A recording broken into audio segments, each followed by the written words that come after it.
Welcome to the Mark Attwood Show, Adventures in a Cosmic Suit. Before I start today, please remember to click the link in the description. There's a Linktree link. It has links to everything to do with the show. I already lost one YouTube channel. If this gets taken down, you'll find me. Today, it is my enormous pleasure to welcome Michael Tellinger to the show. Hello, Michael. Hello, Mark. Great to see you. Thank you. Now, when I started this channel, I created a very short list of people that I wanted to interview, and you were top of that list.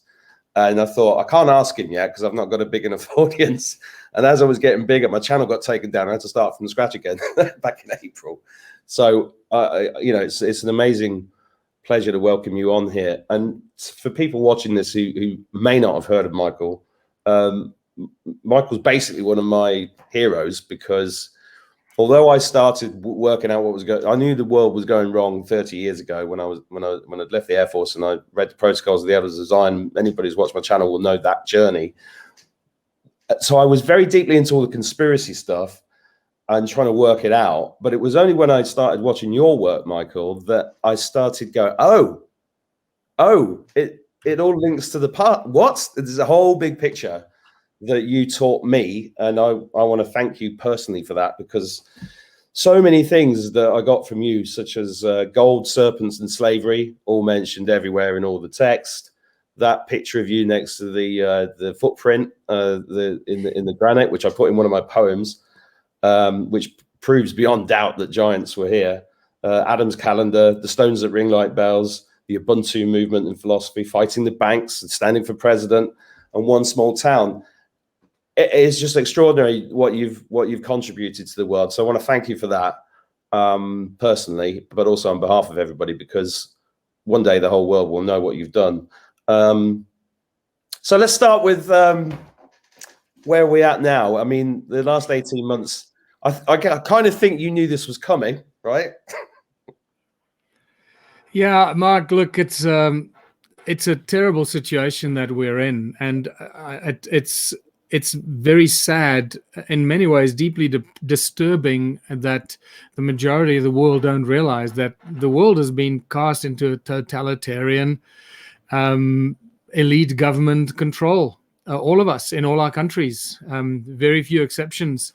And those leaders that have stood up against and voiced their opinions against the global elite with the World Health Organization and whoever else, and the vaccines and the Gateses and the disgusting characters like Fauci and whoever else is out there calling out the marching orders to humanity. They've just look at the terrible accidents that have become, that they've had, like the president of Tanzania. He was probably one of the first African leaders and global leaders to really stand up against what was going on. The tests, the contaminated tests, the wearing of the masks, that it's dangerous to wear masks, it's unhealthy. And the president of Madagascar that came up immediately with a cure for this virus. And then now we've got the president of Haiti, and his wife, and it's just, it's starting to stack up now. We are under total onslaught on our freedoms on every possible level. I really have been very quiet. I have not wanted to get involved in this debate because I'm dealing with a much more and a much bigger and a more important issue, and that is providing solutions, and the one small town as a solution to the problem. But until people know that we have a problem that we need to deal with, it's very difficult to convince people that we need to embrace a solution, because so many people still think that everything's okay and the government is our friend and they're going to help us and they're going to give us a vaccine that's going to save us and cure us and we're going to go back to normal. Well, at this stage, it should be pretty obvious to everybody that there seems to be no intention to get us back to any kind of level of normality, that there's a overwhelming intent by the global elite and the puppet leaders of our different countries to completely and utterly enslave their people, lie to us, confuse us, divide us. And that's the big thing, division and putting people against each other. South Africa right now is a great example of how that is being perpetrated. And look what's happening in the countries where they're now enforcing vaccines. It's just, that's how you divide people. And it's a despicable, disgusting, most horrific situation that anybody could have imagined. But the good news is that we as the people have a way out.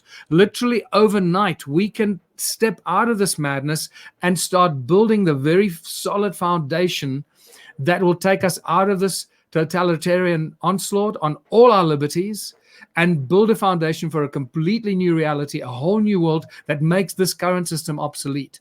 And that's the one small town strategy. Yeah. Lots of things come up for me there, and we're going to talk about one small town in more detail in a minute. I want to ask you specifically about how much of it do you think is an illusion? How much of it do you subscribe to the fact that they're called white hats and black hats, right? Just good guys and bad guys for simplicity. The white hats are playing out this thing to show us how bad it would have been. And we're not actually all going to die, although it's down to us to take steps to fix that. The whole Q thing and Donald Trump thing. Where do you stand on all of that?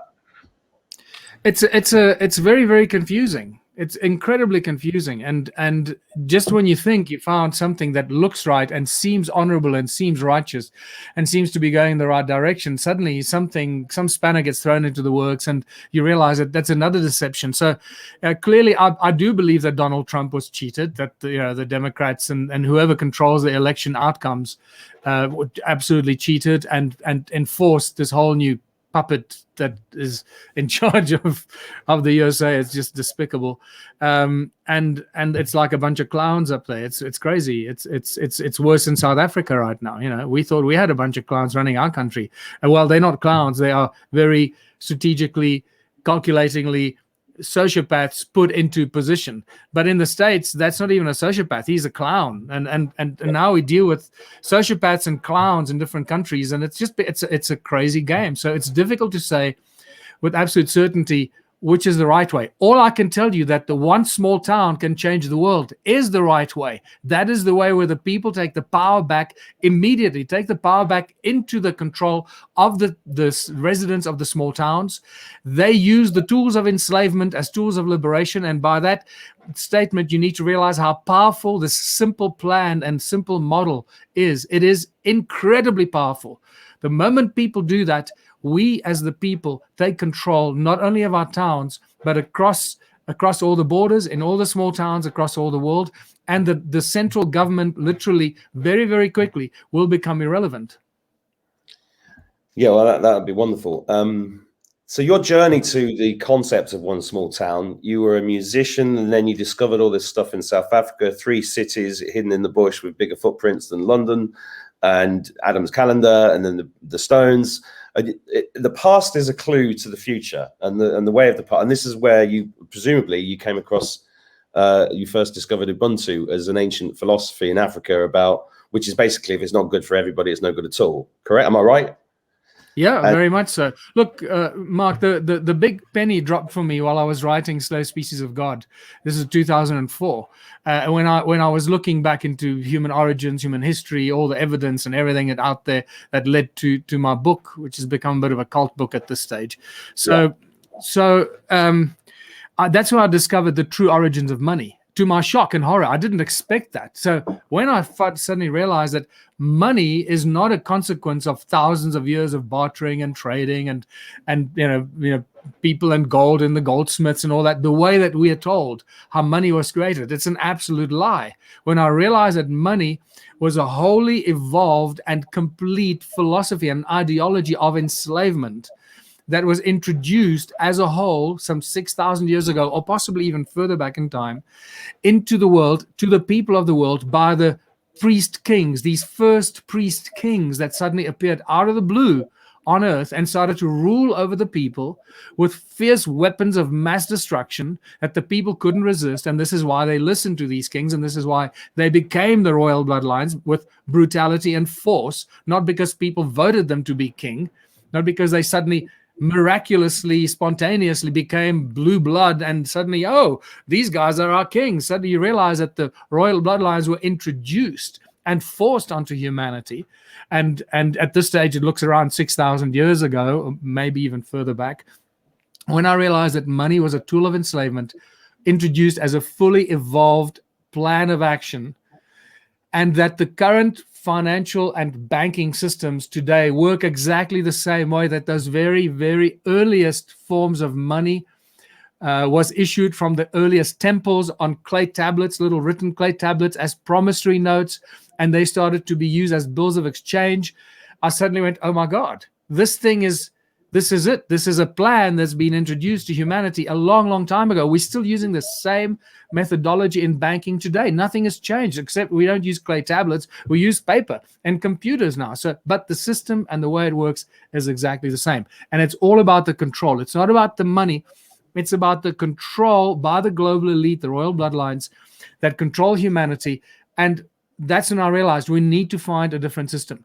Money is there to enslave us, to stop us from achieving what we can achieve as human beings, as divine beings, sovereign beings that are of flesh and blood, that are born with special skills and talents and ambitions to come and to live out in this beautiful world of ours, that all those ambitions and passions of ours are thwarted from the earliest of times. When we go to school, from the earliest of ages, we're told you can't do this, you can't do that. How are you going to survive? How are you going to make money?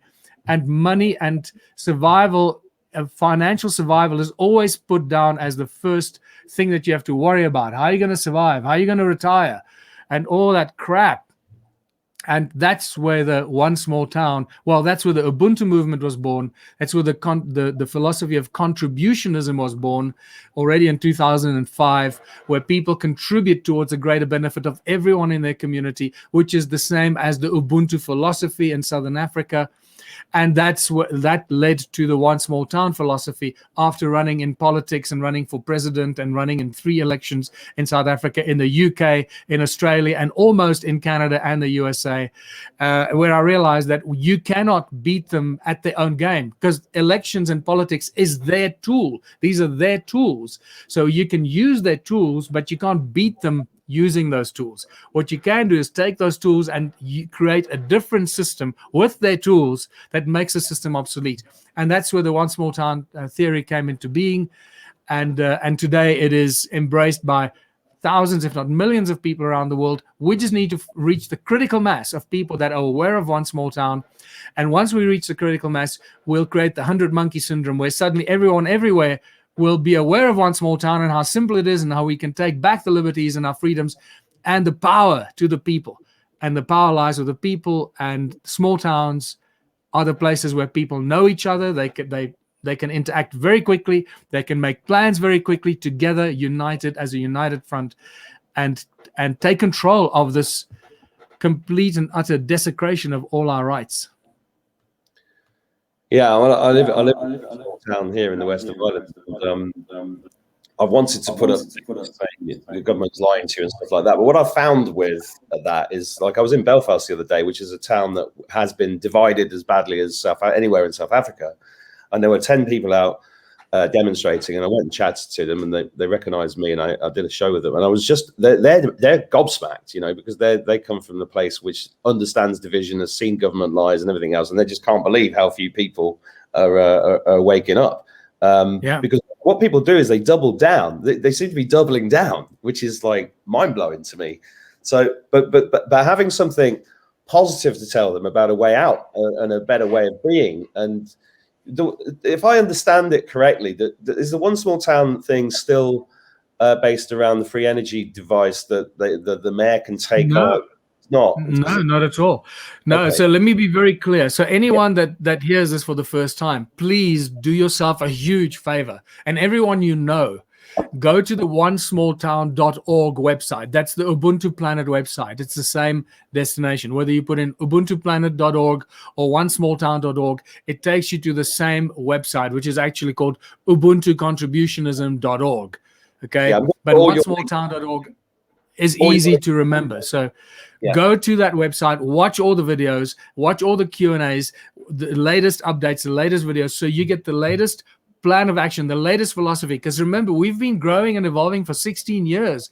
So we've gone through various phases. And I don't want to take all those videos off the internet, because that shows the pedigree, that shows the route, the path that we've traveled, the blood, sweat, and tears that it's taken to get here. So don't watch a video from 5 years ago and think you know what we're doing. No, that's 5 years old already. We've moved on. There've been so many incredible successes and achievements that we've made. Today, just after this interview, I'm talking to the first mayor in a new country. I'm not going to mention the country right now because I want you to go to the website and watch the video. The first mayor that on Friday, agreed 3 days ago, agreed to introduce the One Small Town in their country. This is a brand new country, and this is a very wealthy individual, a mayor that is independently wealthy, who understands the economic benefits to the people of that community. This is not like we're not growing a bunch of food on a piece of land like some hippies and hoping that we're going to grow enough food to survive. This is a completely different twist, taking the tools of enslavement and using them as tools of liberation. And that's money, the number one, the corporate systems, the legal systems, the political systems, through using the mayors. So by working with the appointed mayors, we're using and hijacking the political system to work in our favor. Suddenly the mayor and the people and the companies they start that are co-owned by the community start to work for the community. So the One Small Town strategy, yes, it has a platform that we will bring our free energy technology and we will give it to this one small town. Of course, they're going to pay for it, but once they've got it, it's theirs, and they never have to pay for electricity again. So the electricity component is very crucial, but it's not critical. You can launch the One Small Town without your independent source of electricity, because it's all about identifying the business opportunities, and then as a united front, united cooperative labor force, that's the key. Suddenly, the power goes to the people, because look what's happening in the world. The corporations are using the power of the people, the labor force of the people, to make themselves wealthy. We're turning it around. We're making the corporations to be owned by the people, so everything they do is then benefits that community and no longer benefits other corporations that use us as their slaves. It is so simple that it blows my mind that people haven't figured this out before. Well, part of that is that people really don't, as you said, don't understand money. I mean, when I first came across your work and I saw your battle with the banks and the mortgages and the court cases that you did, I resonated with that hugely. Because I studied economics for 5 years. I did a degree. Nobody ever mentioned fractional reserve banking system, not once. And when I found that out, I was, like most people, when they find it out, they're like, oh my God. But most people have no idea. And what I'm seeing in this country, which I've only lived in for 3 years, is an incredible, I call it suckling on the nipple of the state. The money that the governments are just giving people is just, of course they're going to do what they're told, because it's the hand that feeds them, and it's and they just think you're mad if you start talking about, And I was looking at some videos the other day of when they started replacing natural water sources in this country in the early 70s with the grid system. And there were interviews on TV of people going, we love our water, why is it being replaced? But that was 40, 50 years ago. And the in this town, there's a river that runs through this town. There's a wheel in a mill that used to power the whole town, and they all got taken off the grid. And the technology Yeah, Mark, what you just said there is really important for people to realize. If you go back 100 years, you'll find a power source, an electricity source in every small town. Every small town had its own source of electricity or power that they were self-sufficient and sustained themselves with. Not every, but many small towns had that. Our little small town had the same thing. And that was systematically, slowly, very quietly, under the radar, changed and replaced by a central electricity provider that then gets privatized, and suddenly somebody else owns your supply of electricity. And that's it. They just slowly but surely sneak in. But again, it's pointless talking about this. People must know this. And I've done enough work in my life to expose that. Now it's time to talk about the solutions. How do we get out of this bloody mess? And One Small Town is the solution. And I challenge anyone, or please feel free to go out and look for other solutions. And you'll come running back to One Small Town very, very quickly, because you realize there are very few, there are no other solutions that are as fully embracive and inclusive as the One Small Town strategy. It includes and embraces everyone. No one is excluded from participating in the One Small Town plan of action. No one is ever excluded. It is spectacular how beautiful and whole it is, and how it's evolved over 16 years. It is now stronger in its philosophy than it's ever been before, because we've had to go through many problems. And what about this hurdle and that hurdle, and what happens if this and what? So now all those, it's it's got a pedigree. So yeah. So the mayor that you're talking to, what attracted him or her to this idea, and what do they need to do? So let's say, for example, I decided to stand for mayor here because I wanted to implement this and tell everybody. What's my pitch to the people? Because you mentioned contributions and stuff like that. So that's a very important thing. And believe it or not, this new pitch to the people, that's how alive the One Small Town philosophy is. It's a living philosophy. It keeps growing and expanding. So this pitch I'm about to give you is only 2 months old. It came out of my workshop, my 10-hour online workshop I did in May. So, and then suddenly I realized what we are doing in essence. How do you sell this to people? What's a 60-second pitch, right? Your elevator pitch to somebody. Yeah. Well, what we're doing is we're taking small towns and we're making them as investment friendly and as investment attractive as we possibly can to conscious millionaires and conscious billionaires. So when they see our plan online on our One Small Town website, they go, oh my God, you mean for $5 million, I can get this and that and free labor and electricity. Whoa, I'm in. So that's what we're doing, okay? There's no cost to the mayor. There's no cost to the municipality or the council. There's no cost to the people. There's no cost to anyone. It's just the desire and the intention to make this work, to unite ourselves as a community into a co-op or cooperative structure or a nonprofit company, whatever best works for you in your country, and then presenting that cooperative labor force, which is a free labor force, because all it requires for you to be part of this co-op and a co-owner of this co-op is to sign up, is to contribute 3 hours a week. So if you sign up for the co-op of your town and contribute 3 hours a week, you automatically are a co-owner of all the businesses. Pay attention to this. All the businesses that we then start. And no investor can come into our town and set up a business in competition to what we choose to start as a business, because they simply will not survive. So what this does, it makes the One Small Town strategy and the plan incredibly attractive to investors, because it is the most attractive investment opportunity anywhere in the world right now. We've got this free cooperative labor force, a town of 10,000 people, each contributing 3 hours a week is 30,000 hours of free labor a week. You can just put your thinking hat on. Any business person will realize how much you can create with that kind of labor force. That's 120,000 hours of free labor per month. This is insane. So what we've done in a nutshell, we've taken a small town of 10,000 people and we've turned that town into a fierce competitor to any other global multinational corporation, whether it's Google, whether it's Mercedes-Benz, whether it's IKEA, whether it's an energy provider, it doesn't matter who. We've turned our little town into a fierce competitor against any major international corporation, because we can do things better quality, cheaper, faster, because we're doing it together, because we are the co-owners of that business. And the profit margins that come out of this are staggering.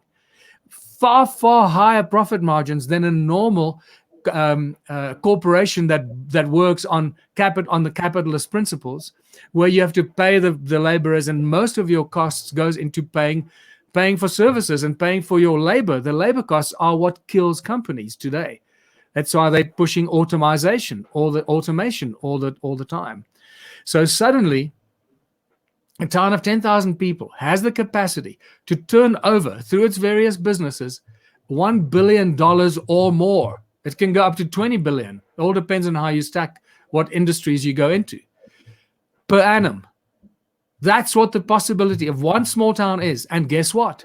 All that money belongs to the investor, but 2/3 of that, 66.666% of it, belongs to the community. That's the best part of this. So how does that work with the current legal system that we're in? Because if I went here, like when I want to stand for mayor and do this this one small town, there's going to be, you're then detaching from the government and the legal system, aren't you? No, not at all. No, that's the beautiful thing. You're not detaching from anything. You're not creating a little secluded. You're not hiding yourself or shielding yourself or creating an intentional community in a piece of land somewhere. You take existing towns and you just get the people to unite and say, okay, we're going to create this co-op. Call it, the Irish One Small Town or whatever, and give it a name. And just people in the town sign up, and as long as you're a registered resident of that town, then you're eligible to sign up for that town co-op. And then what you do is you identify the business opportunities, the warehouses standing empty, the farm standing empty, the hotel standing empty, everything that's standing empty that you once used to work and used to make a good profit, but because of financial hardship, they had to close down. Well, suddenly with 10,000 people, each contributing 3 hours a week, among those are scientists, engineers, teachers, healers, and so much more. Suddenly, we can take any one of these defunct farms, factories, engineering, whatever, schools, and we can bring them back to life. And we can make them work far more efficiently and far more productively and far more profitably than they've ever functioned before. And we put the business plan together. We put the business plan on our beautiful website. And the business plan becomes the carrot that you dangle for the investors. The main thing here is the free labor force, so that the profits go through the roof. And the mayor, in essence, all the mayor has to do is become the face and the voice of this initiative. Say, come to my town. This is what we're doing. Go to our website. Look at all these incredible business opportunities we have for you. Investors. And I believe that the moment the first small town launches and the website is done properly and the investors go and see the investment opportunities, that's going to be the first catalyst domino to fall to create a stampede of conscious investors into small towns, because they realize, oh my God, how come we've never seen this before? We've got all these people sitting doing nothing. We can turn them into our labor force and partner with them. And this way, it's a win-win for everybody. Well, that's a phenomenal pitch. And anybody watching this, I'm going to put all of Michael's links below the video. Please go and have a look and engage with that. What are you looking for right now from people? Obviously, you're looking for people to stand as mayor, and you've got one you're talking to. That's fantastic. Yeah. It's good timing today, really, because I know that you've put in years and years and years of work into this. So I couldn't possibly cover everything myself, but I am very keen on, I feel like after the last 18 months, it's been like this huge battle. Like most people are exhausted from the battle, even if they don't realize they're in a battle. But it has to be about solutions now, and it has to be about us. And I'm interested to know your view on how much of a spiritual war you think this is, because it's been a very spiritual experience for me the last year and the last 10 years personally. And a big part of that has been standing through the fear, because I think that's something all of us have to go through. For example, when I first stopped paying my TV license in the UK about 8 years ago, I remember when they came to my door and I was shaking because I knew I was stepping over a threshold. And I used common law to get the guy off my property and all of that kind of stuff. And I think a lot of people are just so vibrating so low and spiritually so locked down. What's your view on that? How does this relate to this being good versus evil? And also, if you don't mind, I'd like you to share your opinion on who the priest kings were, because you said they came out of nowhere. And I'm very interested in that, because I do feel like the race has been hijacked. We've definitely been. If you look at Tartaria and free energy and all of that, at some point we got hijacked by something very horrible. And I'd be interested to know what you think. What conclusions you've come to. Well, there's no doubt that this is definitely a spiritual war. There's no doubt to me that this is a battle between good and evil, and that they are very dark, demonic despicable forces that are somehow using and abusing humanity for what the end game is. I don't know. I'm not sure what the end game is. I can't put myself into their mindset, because it's just, then you become demonic. Like how do they vibrate? At what level do they? It's literally like we're vibrating on a different program. I can't go there. I can't even imagine it, because when I see people suffer and I see pain and that, it affects me. Spiritually, I feel spiritual, emotional pain. And I guess that's why I'm doing this work, right? Because I can't see the suffering and the hunger and the pain and the sadness and the separation of families being ripped apart by migration. No one should ever have to migrate from where you live to somewhere else. We should never have a problem with migrants or problem with immigrants and so forth, because you should be living your dream where you are, and then choose to go somewhere and then be welcome with open arms, because you're contributing to that community. You're not now coming sucking on that community and trying to undermine that community. So One Small Town is actually a solution for the incredible problem of global migration and immigration and emigration. It solves that problem instantly, overnight. It stops, because suddenly people can be happy and fulfill their lives where they are. So it solves all the problems. So by the way, One Small Town is a solution for every single problem we face as the human race right now. If you come up with a problem, just watch the videos and think it through. You realize that the solution is already encoded into the One Small Town philosophy. So so yes, it's definitely a spiritual war, darkness versus the light, or good versus evil. I don't know what the end game is for the demonic forces. I know what the end game is for us, for me. That's all I focus on. I only see a positive solution and a positive outcome. And then to talk about the priest kings, the ancient priest kings, it's very clear from the Sumerian texts that these first priest kings were appointed by the gods, appointed by these other beings that were regarded as the gods by early humans. And whether it's the Anunnaki that we're talking about or some other beings, who knows at this stage, but it's definitely the Sumerian texts tell us that the Anunnaki appointed the first priest kings. So if you believe in what the Sumerian texts tell us, and right now the Sumerian texts are much closer to the human history than anything else, and they then basically by embracing what we find in the Sumerian texts, we then also have to embrace the fact that mythology is actually much closer to human history than the modern history books, and that changes everything.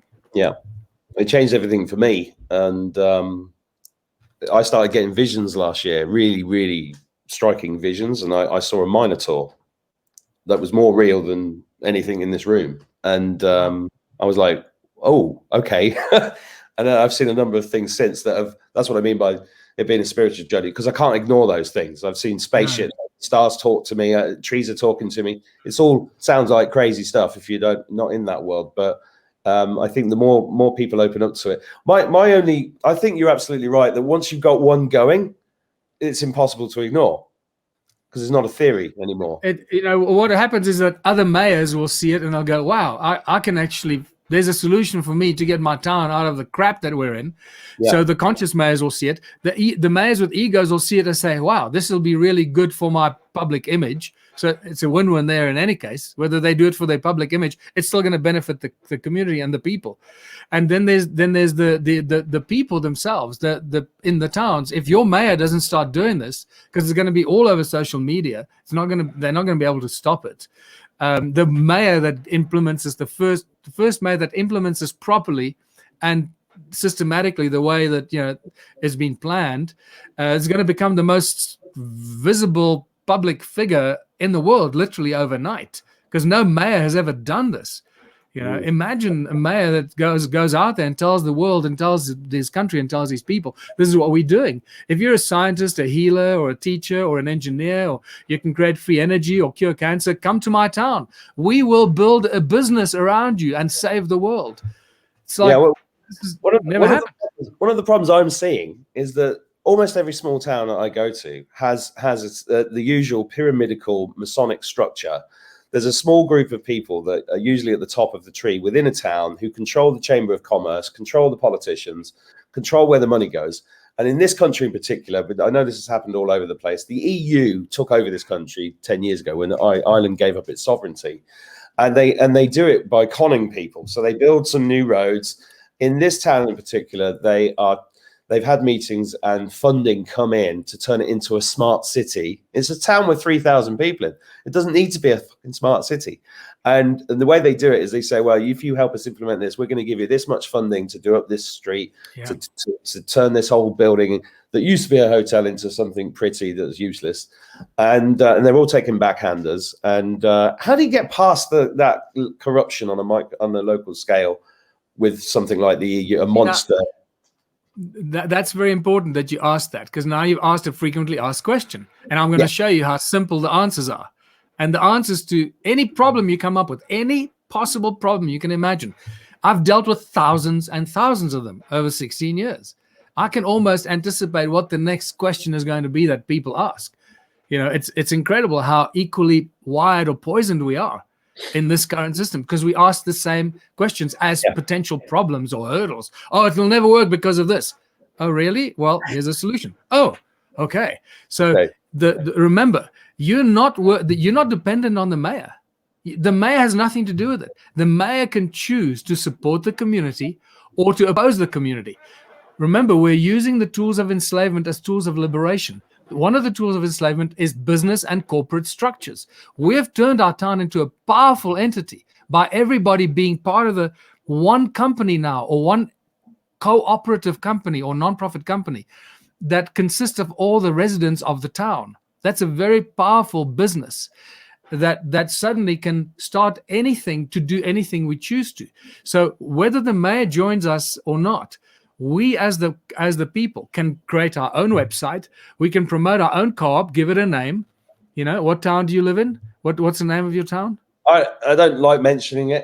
Okay. So give me a name in Thailand, an island. Give me a name of a town. Sligo. Any town.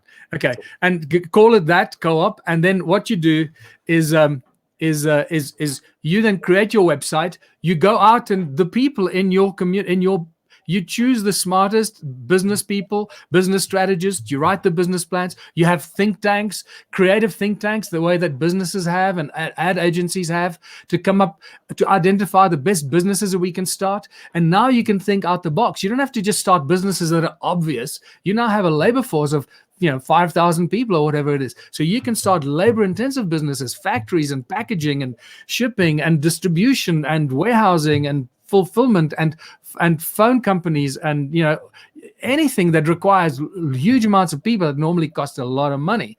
Or you can start a pharmaceutical business and make the most profitable pharmaceutical products. You can start anything you choose. You have the people, as long as you have the expertise that you bring in from outside or from within, if the people are there, and then you plan all these businesses. So the mayor has nothing to do with it. The mayor can't stop you. The mayor can't do anything to stop the people to turn their town into an incredible cooperative business that brings in billions of dollars or euros for that community.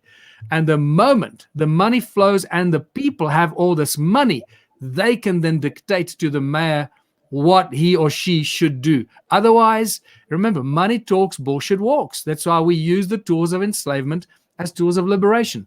And generally the people are poor, individually and collectively. Now suddenly the people are going to be incredibly wealthy and successful. Now the power changes, the power structure changes overnight. The people start to control the town.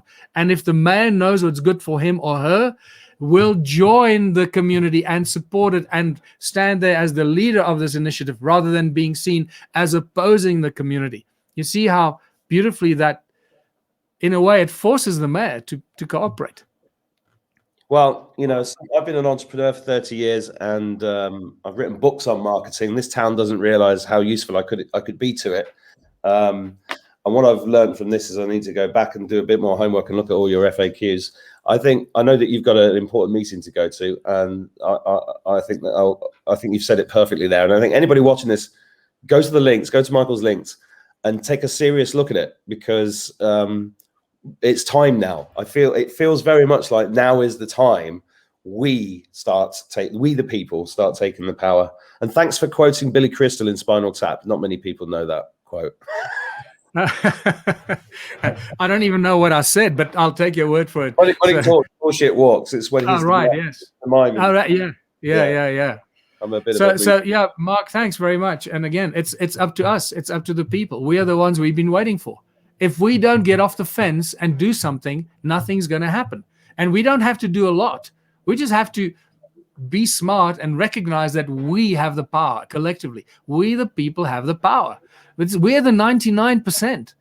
So wake up, smell the coffee, and go and do something. So the most important thing I need from people to do is to sign up to the news, sign up, go to the Ubuntu Planet or onesmalltown.org website, sign up to the newsletter, become a patron if you can, because we need funding for the office. It's a constant problem. I need to run the office, and the more funding we have, the more easy it is and more successful it is to run and manage the office, because we are now growing into many countries. I've just appointed 8 ambassadors in 8 different countries this week, and that's just going to grow exponentially.